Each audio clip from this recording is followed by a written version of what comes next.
پنځلسمه سپاره اوولسم رکوع سوره کهف پنځم رکوع پنځلسمه سپاره اوولسم رکوع سوره کهف پنځم رکوع بسم الله الرحمن الرحیم واضرب لهم مثل الرجلین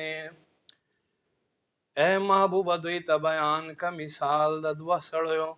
جعلنا لاحدهما جنتین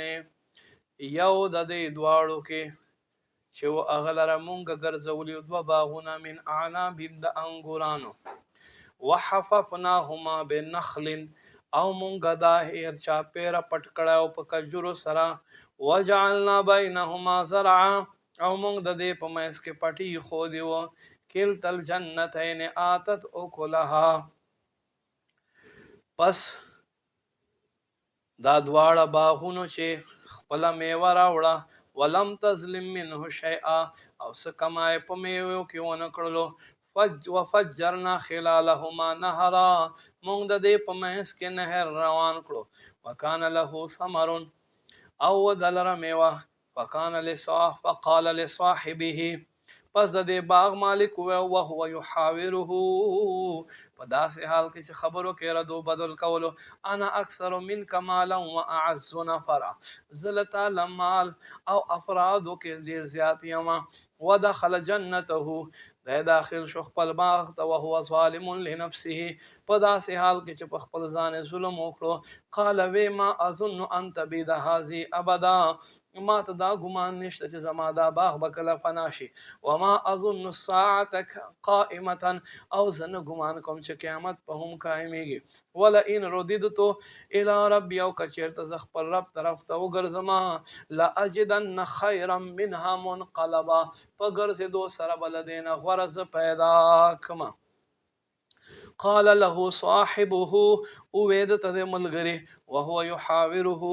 سو وخت چې د په خبرو کې ردو بدل کولو اکفرت بالذي آیات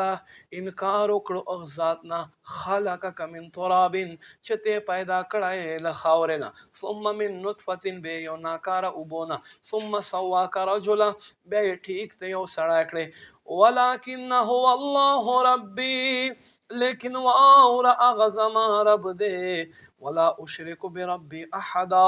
او زه هرگز خپل رب سره شریک یو نه وګرځوم ولولا اذ دخلت جنتك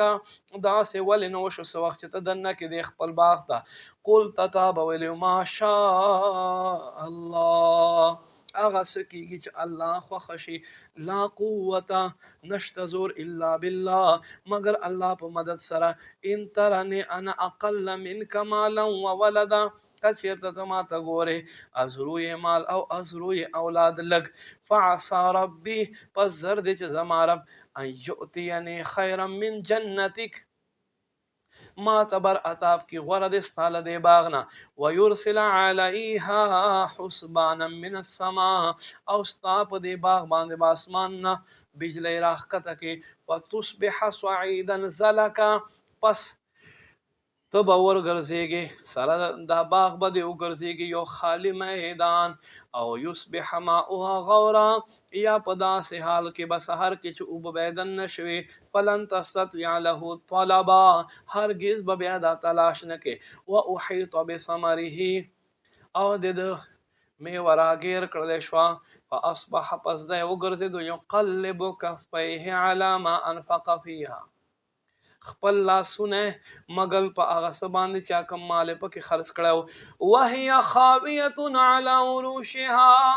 دا باغ نسکور پروت په چتونو خپلو ويقول يا ليتني